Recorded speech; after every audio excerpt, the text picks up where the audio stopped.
Hello नमस्कार दोस्तों, स्वागत है आपका आपके अपने YouTube चैनल फ्यूचर गोल्स में। आज हम लोग डिस्कस करने वाले हैं बहुत ही इम्पॉर्टेंट टॉपिक के बारे में। वो टॉपिक है टाइम डायलेशन। जैसा कि आपको इसका नाम समझ में आ रहा है, टाइम डायलेशन, तो इस टाइम डायलेशन से आप ये समझ सकते हैं कि टाइम एब्सोल्यूट नहीं होता है, टाइम रिलेटिव होता है। बहुत ही बेहतरीन इसका नाम है टाइम डायलेशन। ठीक है, टाइम डायलेशन में एक्चुअल में क्या होगा ये आपको ऐसे समझ में आ सकता है जैसे हम लोगों ने ट्विन पैराडॉक्स पढ़ा था। ठीक है, तो ट्विन्स पैराडॉक्स क्या होता है? ट्विन्स पैराडॉक्स ऐसा होता है, जैसे फॉर एग्जांपल बताता हूँ आपको। सपोज़ करिए कि आपके पास में कोई ऐसा सिस्टम है, कोई ऐसा डिवाइस है। जैसे आपने बहुत अच्छी अच्छी मूवीज़ देखी होंगी, मार्वल की मूवी देखी होंगी। उस मार्वल की मूवी में आप देखते हैं कि आंट मैन के साथ में जो होते हैं साइंटिस्ट, वो टाइम ट्रेवल करते हैं। तो टाइम ट्रेवल करने के लिए इम्पॉर्टेंट चीज़ क्या है? टाइम ट्रेवल करने के लिए सबसे इम्पॉर्टेंट चीज़ है कि आपका टाइम पर एक छोटा जो टाइम है उस टाइम पर पकड़ होनी चाहिए। अगर आपकी उस टाइम पर पकड़ नहीं है तो आप टाइम ट्रेवल नहीं कर सकते। सपोज़ करिए कि अगर आप टाइम ट्रेवल करना चाहते हैं तो किस हिसाब से करेंगे, किस हिसाब से टाइम ट्रेवल होगा, है ना? तो टाइम ट्रेवल करने के लिए आपके पास में एक ऐसा डिवाइस होना चाहिए, जिस डिवाइस को हम क्या कहेंगे, एयरक्राफ्ट होना चाहिए। ऐसा एयरक्राफ्ट होना चाहिए जो एयरक्राफ्ट ये बताए कि हमारे पास में इतनी ज़्यादा वेलोसिटी है कि हम स्पीड ऑफ लाइट की वेलोसिटी से तेज चल सकते हैं या फिर उससे बहुत स्लो चल सकते हैं। मीन्स एक स्लो, एक महा स्लो। जैसे v = c, ये बहुत फास्ट हो गया। सोचिए अगर v की वैल्यू निगेटिव में हो जाए तो हम कहाँ जा सकते हैं, फ्यूचर में या पास्ट में? तो पास्ट में जा सकते हैं। तो ये एक बेसिक कॉन्सेप्ट है कि अगर कोई एक ऑब्जेक्ट है जिसकी वेलोसिटी बहुत ज़्यादा है, ये एक दूसरा ऑब्जेक्ट है जिसकी वेलोसिटी बिल्कुल नहीं, रेस्ट में है। ठीक है, ये इतनी वेलोसिटी ले लेता है कि v = c हो जाए, तो ये वाले ऑब्जेक्ट का टाइम बढ़ता जाएगा, बट इसके लिए टाइम रुका रहेगा क्योंकि इसके पास में जो स्पीड है बहुत ज़्यादा है। ठीक है, तो बेसिक चीज़ है, ये आपने समझ ली होगी। बट आपको ये याद रखना है कि एक्चुअल में जो प्रोसीजर होता है वो कैसे काम करता है। तो जो हमारे पास में टाइम डायलेशन की बात हम लोग को करनी है, वो टाइम डायलेशन कैसे वर्क करता है ये तो पता होना चाहिए। तो टाइम डायलेशन के लिए आपको लॉरेंट चाचा की टाइम इक्वेशन पता होगी फ्रेम 2 के लिए। फ्रेम 1 कैसा फ्रेम होता है? तो इनर्शियल फ्रेम होता है, रेस्ट वाला होता है। फ्रेम 2 कैसा फ्रेम होता है? तो ये मूविंग फ्रेम होता है और इनर्शियल फ्रेम होता है। कांस्टेंट वेलोसिटी से चलने वाले फ्रेम्स इनर्शियल फ्रेम कहलाते हैं क्योंकि इसमें एक्सीलरेशन होता ही नहीं है। ठीक है, हालांकि जब हम लोग एक्सीलरेशन फाइंड करते हैं तो हम ये मानते हैं कि जो हमारे पास वेलोसिटी है वो वेरिएबल है।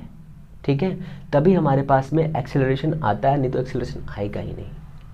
तो ये तो चीज़ें आपको समझ में आ गई होंगी कैसे काम कर रहा है और क्या होता है फाइनली। ठीक है, तो लॉरेंट जी ने ये हमें बताया था कि टाइम जो होता है वो रिलेटिव होता है। कहेंगे सर लॉरेंट ने बताया कि आइंस्टीन ने? दोनों लोगों की थ्योरी थी ये। अगर टाइम रिलेटिव होता है तो उसका इक्वेशन क्या होता है, और अगर इक्वेशन आ रहा है कुछ तो उस इक्वेशन की वैल्यू कितनी होती है, और क्या टाइम अगर चेंज हो रहा है तो किस वैल्यू में चेंज हो रहा है, कितनी इसकी वैल्यू आ रही है, कौन सा टाइम रियल होगा, कौन सा टाइम इमेजिनरी होगा, ये हमें पता होना चाहिए। तो हमने माना कि एक हम कार में सवार है, क्योंकि हमारे पास कार के ही बेसिक बेहतरीन एग्जांपल्स होते हैं। तो हमने माना कि हमारे पास एक कार है, उस कार की स्पीड बहुत ज़्यादा है। अगर स्पीड बहुत कम होगी तो हम टाइम डायलेशन का पता नहीं कर पाएंगे। हम चाहते हैं कि हमें बहुत ज़्यादा टाइम डायलेशन चेक करना है, बहुत ज़्यादा, मतलब ये है कि हम चेक कर रहे हैं कि कितना ज़्यादा चेंजेस हो सकता है टाइम में। तो इसके लिए हमें 2 फ्रेम लेने पड़ेंगे, फ्रेम 1, फ्रेम 2। फ्रेम 1 कैसा होगा? इनर्शियल होगा, अर्थ पर होगा। फ्रेम 2 कैसा होगा? स्पेस में कहीं पर होगा, बट उसकी स्पीड बहुत ज़्यादा होगी। अगर इसकी स्पीड बहुत ज़्यादा होगी तो आप ये समझ लीजिए कि उसके पास में जो वेलोसिटी होगी वो बहुत ज़्यादा होगी। अगर वो बहुत ज़्यादा है तो हमने मान लिया कि स्पीड ऑफ लाइट के बराबर है। अगर स्पीड ऑफ लाइट के बराबर वो स्पीड है, अगर वो जो स्पीड है दूसरे फ्रेम ऑफ रेफरेंस की वो स्पीड ऑफ लाइट के बराबर है, तो एक्शन क्या होगा देखिए। माना ये हमारे पास एक फ्रेम है, ठीक है, एक ही दूसरा फ्रेम है, ठीक है, दो फ्रेम है हमारे पास में। ये वाला फ्रेम v वेलोसिटी के साथ में आगे बढ़ रहा है और इसका जो सेंटर है वो o डैश है, या मान लिया हमने कि यहाँ पर एक ऑब्जर्वर है जिसका नाम o डैश है, यहाँ पर एक ऑब्जर्वर है जिसका नाम है o, ठीक है, दो ऑब्जर्वर हो गए। और इस वाले फ्रेम के जो रेस्ट में है इसके कोऑर्डिनेट है x, y एंड z, ठीक है। यहाँ पर जो क्लॉक लगी हुई है, क्लॉक मतलब घड़ी जो लगी हुई है, उसमें जो टाइम शो हो रहा है वो टाइम t से रिप्रेजेंट करेंगे, और जो यहाँ पर घड़ी लगी हुई है इसका जो टाइम है वो हम t डैश से रिप्रेजेंट करेंगे, ठीक है। इतना क्लियर है। दो वॉच हो गई आपके पास में, watch number 1, watch number 2, watch number 1, watch number 2, ये कुछ है ऐसा। इतना एक्शन आपको समझ में आ गया होगा। इस वाले फ्रेम का जो मूविंग फ्रेम है इसके कोऑर्डिनेट है x dash, y dash and z dash, ठीक है।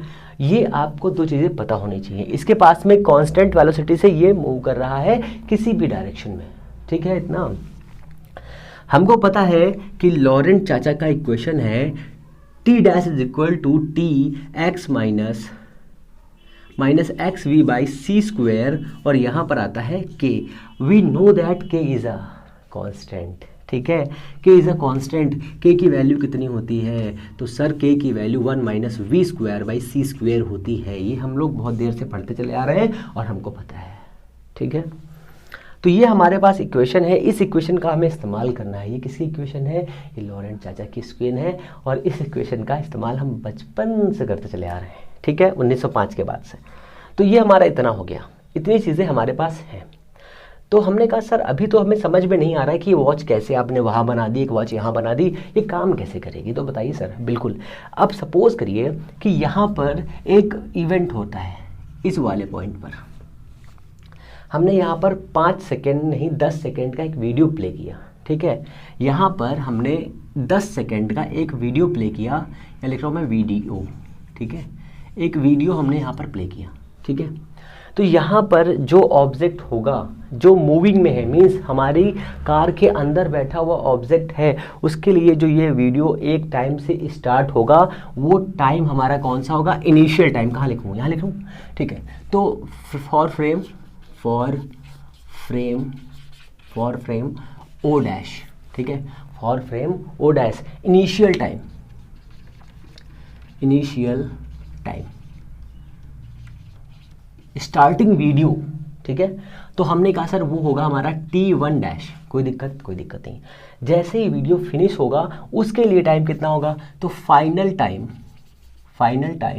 T2 डैश होगा, ठीक है। टोटल टाइम कितना होगा, टोटल टाइम का मतलब क्या है, प्रॉपर टाइम कितना होगा, तो proper time is equal to T naught is equal to T2 dash minus का T1 डैश। बताओ कोई दिक्कत है, कोई दिक्कत नहीं है। तो इस इक्वेशन को मान लेंगे इक्वेशन नंबर 1, ठीक है। इतना इस कार के अंदर बैठे हुए ऑब्जेक्ट के पास में जो घड़ी लगी हुई है, इसने इस टाइम को एक वीडियो प्ले किया जो 10 सेकंड का है, 5 सेकंड का है, कितने भी सेकंड का है, उसको उसने प्ले किया, ठीक है। प्ले करने पर उसने देखा जब उसने स्टार्ट किया तो घड़ी में इतना टाइम हुआ था, ठीक है, T1 डैश। इसको और मैं इजी कर रहा हूँ, देखो जब उसने स्टार्ट किया तो 10 बजा था, 10 AM था। जब उसने इसको फिनिश किया, जब वीडियो ख़त्म किया तो उसने देखा 10:12 हो चुके हैं AM के। तो कितना टाइम लगा होगा आप समझ रहे होंगे, 12 मिनट लगे हैं सर, ठीक है। तो ये 12 मिनट का वीडियो था, ओके, कोई दिक्कत नहीं है। तो ये जो 12 मिनट आएगा, इस 12 मिनट को हम कहेंगे प्रॉपर टाइम, ठीक है। प्रॉपर टाइम या प्रॉपर लेंथ उसे कहते हैं। जो फ्रेम मूविंग होता है उसमें जो लेंथ हमें रिप्रेजेंट होती है, जो हमें दिखती है, वो प्रॉपर लेंथ होती है। जो फ्रेम मूविंग होता है उसके पास में जो टाइम लगेगा इनिशियल टू फाइनल होने में, वही टाइम हमारा क्या कहलाएगा, हमारा टाइम कहलाएगा प्रॉपर टाइम। क्लियर है इतना। अब समझिए दूसरी बात। ये तो हो गई फ्रेम 1 की बात। फ्रेम मैंने नाम नहीं लिखा ना, इसका नाम दे दो PS, इसका S तक दो। ये P फ्रेम है, ये S फ्रेम है, ठीक है ना। तो इस एस में ये एक्शन हो रहा है, मैंने फ्रेम ओ डैश लिख दिया, सॉरी ओ डैश भी कर सकते थे, एस डैश, ठीक है। इस फ्रेम में ये एक्शन हुआ है। सपोज करिए कि यही वीडियो ये वाला बंदा देखता है और ये जब इसको देखता है तो इसके लिए कितना होगा, फॉर फ्रेम पी, ठीक है। इनिशियल टाइम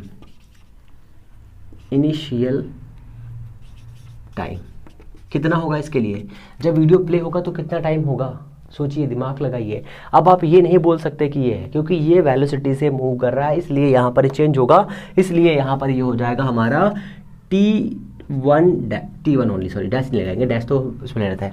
और जब वीडियो फिनिश होगा, वीडियो फिनिश के लिए टाइम कितना हो जाएगा, T2, ठीक है। इमेजिनरी टाइम कितना होगा,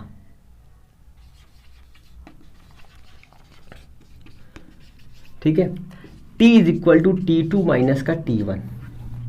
ये हो गई क्वेश्चन 2। बताओ कोई दिक्कत है यहाँ पर? ये दो बेसिक इक्वेशंस है जिनका हमें बहुत सारा ढेर सारा इस्तेमाल करना है। तो ये हो जाएगा T2 डैश माइनस का T1 dash is equal to T0। हमने कैपिटल टी लिया है, चलो कैपिटल टी ले रहे हैं। यहाँ पे प्रॉपर टाइम को हम लोगों ने कैपिटल टी से रिप्रेजेंट किया है सर, तो कैपिटल T0 हो गया। T2 माइनस का T1 इज इक्वल टू हमने T से रिप्रेजेंट किया है। ये हो गई इक्वेशन 1, ये हो गई इक्वेशन 2, ठीक है। इन दो इक्वेशन का हमें इस्तेमाल करना है और हमें चेक करना है सर कि क्या अगर हम इसकी स्पीड को बढ़ा देंगे तो यहाँ पर से देखने वाला इस वीडियो को ऑब्जर्वर होगा, उसके लिए टाइम क्या होगा, समझिए इस बात को, ठीक है। मैं इसको साफ कर रहा हूँ, इतना क्लियर हो गया ना आपको? इतना बहुत इजी था, मैंने बहुत इसको इजी कर दिया, बहुत ही ज़्यादा, वेरी वेरी सिंपल।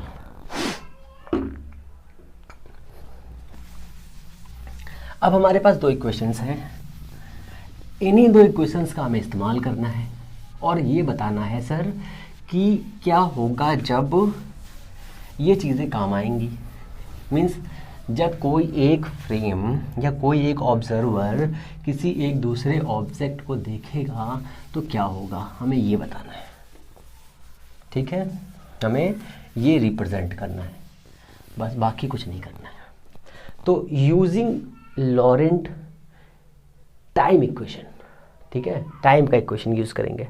तो सोचिए जब हमने इस वाले फ्रेम में ये वाला इक्वेशन यूज़ किया तो क्या बनेगा, T2 dash is equal to, यहाँ पर क्या आएगा, T2 माइनस का XV बाई सी स्क्वायर और यहाँ आएगा K, ठीक है।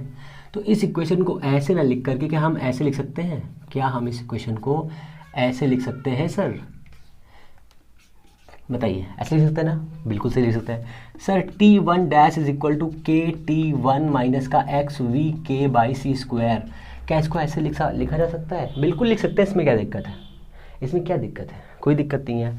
From equation 1 and 2 subtract equation each other, तो क्या हो जाएगा यहाँ पर, T2 माइनस का T1 डैश डैश, ये लेस किया हमने, लेस ये प्लस, ये वाला उड़ेगा, उड़ गया ना। जैसे ही ये उड़ेगा तो यहाँ से आएगा K T2 माइनस का T1। बताओ कोई दिक्कत है? कहेंगे सर कोई दिक्कत नहीं, इसकी वैल्यू कहीं से तो आपको दिख रही होगी, इन लोगों की वैल्यू। तो T2 डैश कितना है, प्रॉपर लेंथ है आपकी T, और ये हो गया K, ये क्या आ रहा है हमारा T। We know that K is equal to 1 minus V square by C square root में, ठीक है, इन रूट।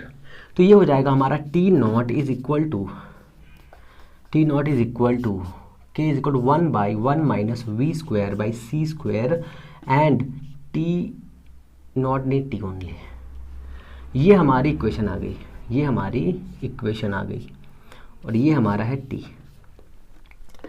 तो T इज, जो यहाँ पर ऑब्जर्वर होगा इसके लिए टाइम कितना है T, ये T की वैल्यू कितनी आएगी, तो ये वाला इधर जाएगा, ये वाला इधर जाएगा। तो इसलिए T is equal to T0 1 minus V square by C square, V square by C square. ये आपकी इक्वेशन हो गई। बताइए कोई दिक्कत है? समझ में आया कुछ? कहेंगे जी से समझ में आ गया हमले को, तो अच्छा तुमले को समझ में आ गया तो केस लिख लो। अब इम्पॉर्टेंट केस, इतना क्लियर है, इतना क्लियर है। अब हमें क्या मालूम चला, जो हम बचपन से पढ़ते चले आते हैं, हमें लगता है कि एक्चुअल में सर टाइम एब्सोल्यूट होता है, वेलोसिटी एब्सोल्यूट होती है, पोजीशन एब्सोल्यूट होती है।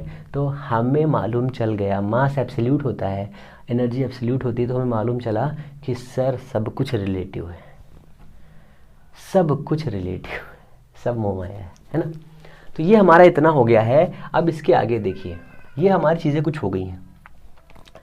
यहाँ से कुछ बेसिक से एंड बढ़िया से क्वेश्चंस आते हैं सर। उन क्वेश्चंस की वैल्यू को फाइंड करिए और बताइए क्या कर सकेले हैं हम लोग। तो अगर case number 1, case number 2, case 4 case पढ़ेंगे हम लोग, टोटल 4 केस एंड 2 न्यूमेरिकल्स। तो केस नंबर 1 कहता है, केस नंबर 1 कहता है कि अगर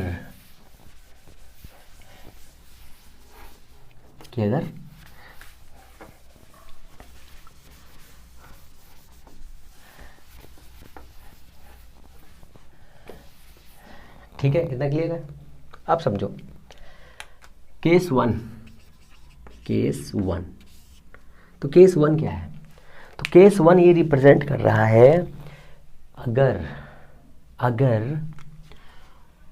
v की वेलोसिटी बहुत कम हो c से, अगर v की वेलोसिटी c से बहुत कम हो तो क्या होगा? समझ रहे हैं कैसे क्या? देखिए हमारे पास जो c होता है, c3 10⁸ मीटर पर सेकेंड होता है, या फिर 3 10⁵ किलोमीटर पर सेकेंड होता है। ठीक है, ये वैल्यू इतनी है और हमने वेलोसिटी ले ली है 1 मीटर पर सेकेंड मान लीजिए।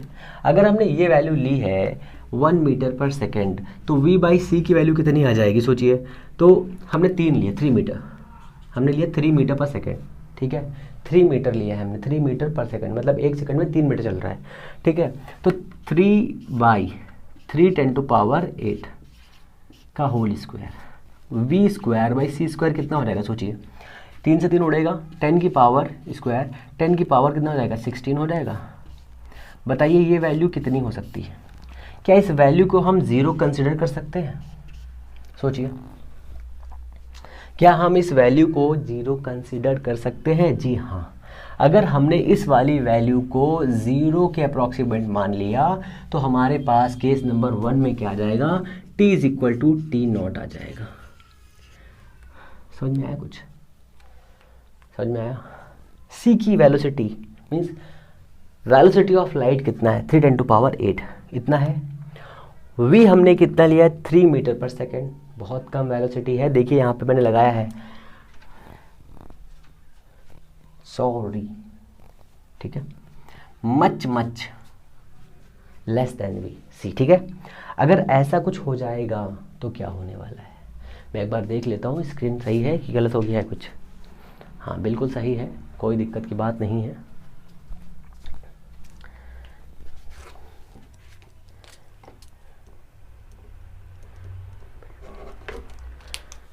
ठीक है, ये केस 1 हो गया हमारा। केस 2 पे आते हैं, केस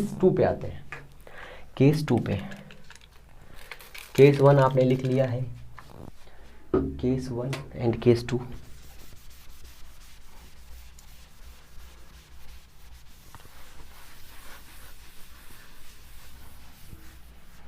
ये हमारा केस 1 हो गया। केस 2 पे आइए।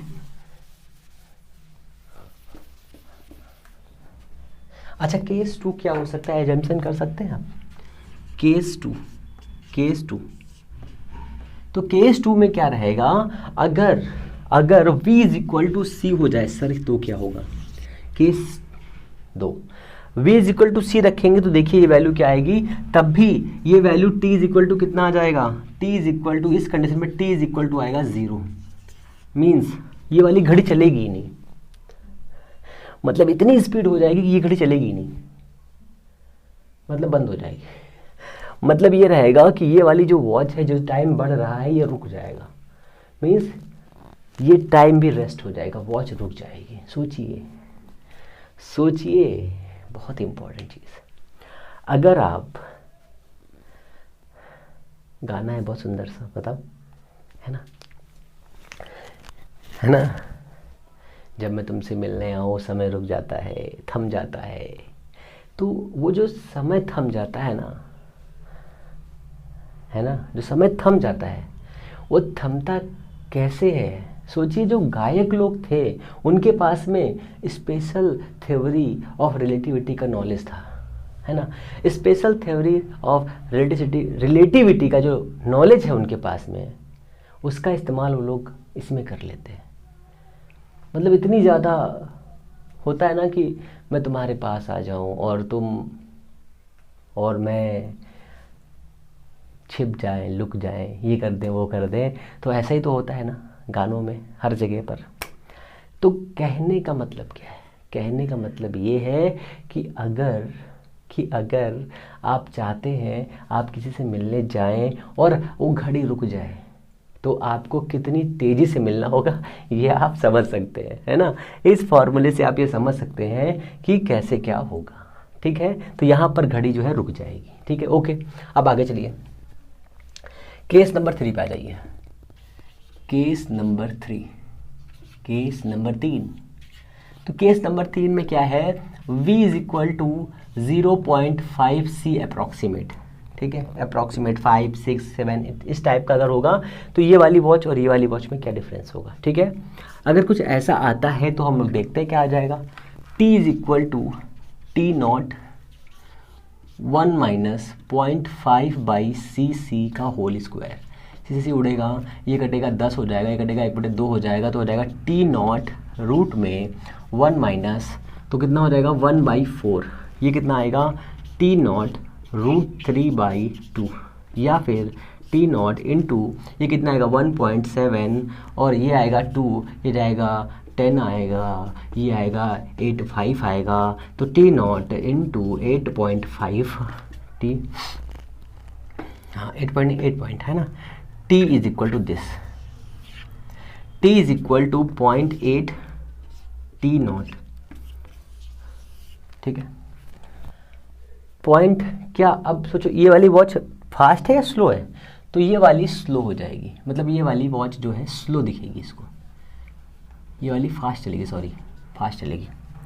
तो t is equal to 0.8 T naught. पहले t is equal to T था, ठीक है, किस कंडीशन पर? इस कंडीशन पर। अब देखो क्या हो गया, t is equal to slow हो गई। कौन? अब वॉच टाइम स्लो हो गया, मतलब घड़ी तेज चल रही होगी, है ना। घड़ी तेज चलेगी तो टाइम स्लो होगा। क्लियर है? आगे चले, चलो आगे चलते हैं। बहुत ही मज़ेदार कंडीशंस हैं ये सब, बहुत ही मज़ेदार कंडीशंस हैं भैया। सॉरी शक्तिमान।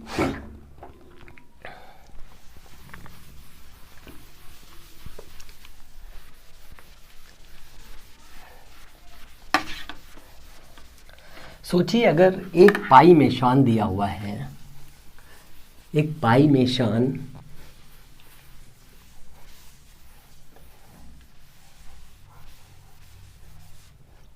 तो t is equal to T naught 1 minus V square by C square, ये हमारा फॉर्मूला है। ठीक है,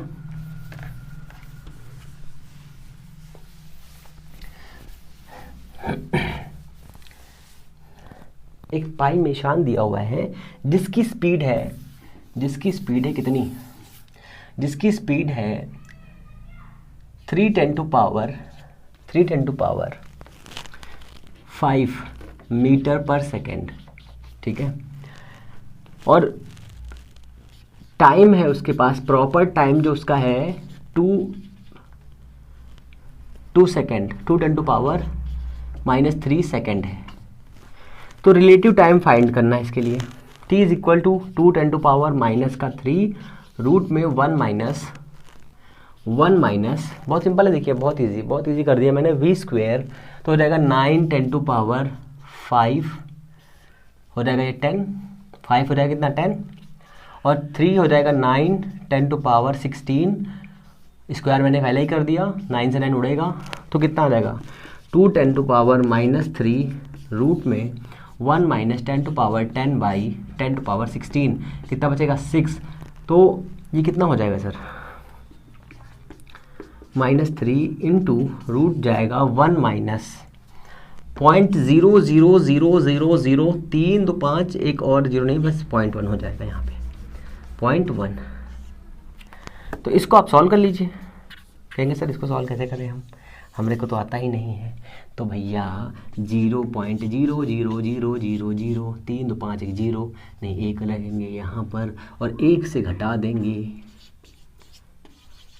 0, तो कितना आएगा 9 9 9 9 9 एंड 9, 3 तो 5 5 आने चाहिए, ठीक है, 5 9 आ जाएंगे, हाँ 5 9 आ जाएंगे। अब यहाँ से √99999 की वैल्यू हमें फाइंड करनी है। आई होप आप इजी कर सकते हैं, कोई दिक्कत की बात नहीं, बहुत आसानी से आप कर लेंगे, मुझे आप पर पूरा भरोसा है, मुझे आप पर पूरा भरोसा है। तो क्या करना है आपको, आपको पता है आपको क्या करना है। अगर आप चाहते हैं कि आपका समय थम जाए, आप कहीं जाएं किसी के पास में मिलने के लिए, घूमने के लिए, फिरने के लिए, और आप चाहते हैं कि आपका समय रुक जाए, तो आपको क्या करना होगा आपको खुद पता है ना। होता है ना ऐसे, आप कहीं पे स्पेशल टाइम निकाल के जाएं, आप सोचते हैं कि बस रुक जाए, ये टाइम बस रुक जाए कैसे भी करके, अब ये रात ख़त्म ना हो, ये दिन ख़त्म ना हो, ख्याली पुलाव मत फुलाओ, ओके। तो ख्याली पुलाव नहीं बनाना है आपको, होता है ना ऐसा। अगर ऐसा होता है तो आप समझदार हैं, ठीक है। तो स्पेशल थ्योरी ऑफ रिलेटिविटी का टाइम डायलेशन जो है बहुत इंपॉर्टेंट चैप्टर है, बहुत मज़ेदार है। सोचिए, मतलब थोड़ा सा दिमाग और लगा लीजिए कि अगर आप कोई काम कर रहे हैं, ठीक है, आपको बड़ा मज़ा आ रहा है उस काम में, और आप चाहते हैं कि ये काम हमको हमेशा मिलता रहे, तो बस कुछ नहीं करना है, आपको उस काम में लग जाना है। और कितनी स्पीड से लगना है, v=c स्पीड से लगना है, वो काम हमेशा होता रहेगा, कभी मतलब आगे बढ़ोगे ही नहीं, वहीं पर रह जाए, बस रुक जाओ, बिल्कुल बिंदास, कोई दिक्कत नहीं है ना। ये चीज़ें हैं। सोचो अगर कुछ घाटे भी हैं, ठीक है, इस थ्योरी के कुछ लॉस भी हैं।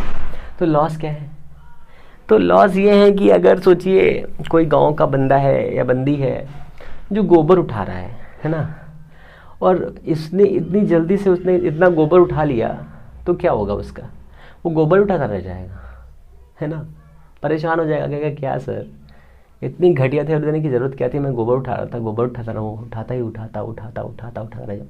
और प्लस सोचिए, जैसे आपने मार्वल की एक और अच्छी सी मूवी देखी होगी जिसमें लॉकी होता है लॉकी नहीं, लॉकी होता है, वो लगातार गिरता ही रहता है, स्ट्रेंज उसे गिराता ही रहता है। तो वो जो थ्योरी है वो यहाँ पर फॉलो होती है, ठीक है। अगर वो इस वैल्यू को क्लियर ना करें तो क्या होगा, सोच लीजिए, खुद ही आप समझदार हैं, मुझे बताने की कोई ज़रूरत नहीं। तो फिर चीज़ें अगर अच्छी लग रही हैं तो प्लीज़ चैनल को लाइक शेयर सब्सक्राइब करें, अपना प्यार देते रहें। हम लोग मिलेंगे नेक्स्ट वीडियो में, तब तक के लिए नमस्कार, जय हिंद।